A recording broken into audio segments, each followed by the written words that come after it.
Rodney, I'm sure you're absolutely delighted with the result tonight, but some might say it was a game of two halves. Yeah, it was the old cliche. It was a game of two halves. I thought we were very good in the first half. Crusaders maybe had the odd half chance in the first half and hit the post. But I thought we were more dominant in the first half. But we certainly weren't dominant in the second half. I thought Crusaders in the second half were very, very good.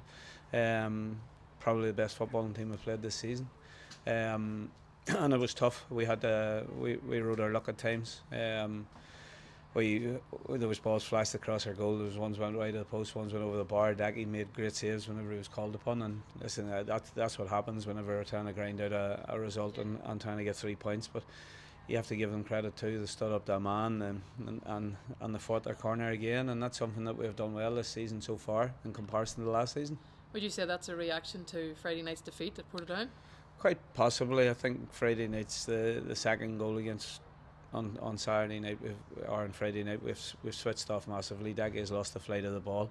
Listen, goalkeepers will make mistakes. Everybody will make mistakes. We didn't dwell on it too long.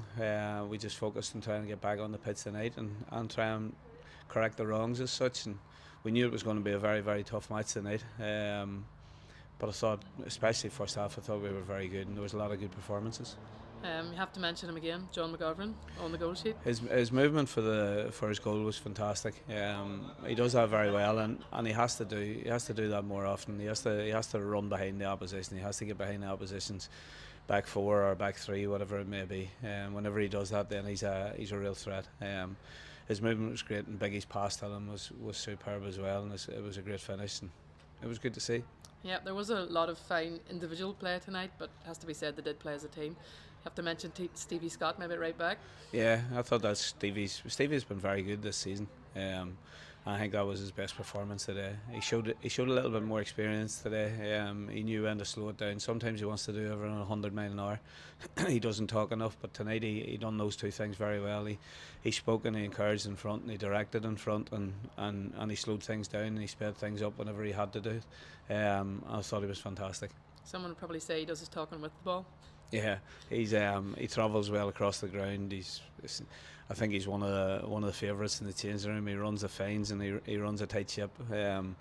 He gives a wee bit of grief too whenever he has to, and I think he's one of the favourites within the group, and he certainly deserves it for his performances and his guts and his desire. Yep, and moving on, the games are coming thick and fast. It's Saturday again away to Dungannon. Yes, Glenavon's got a great point tonight. They got a great win on Saturday.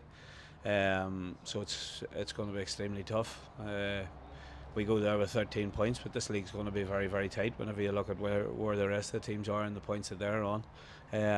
Everybody seems to be picking up points off each other as such. So it's going to be an extremely difficult game, but it's one we'll embrace and it's one we'll look forward to, and we'll try to go to Mornview and get another positive result.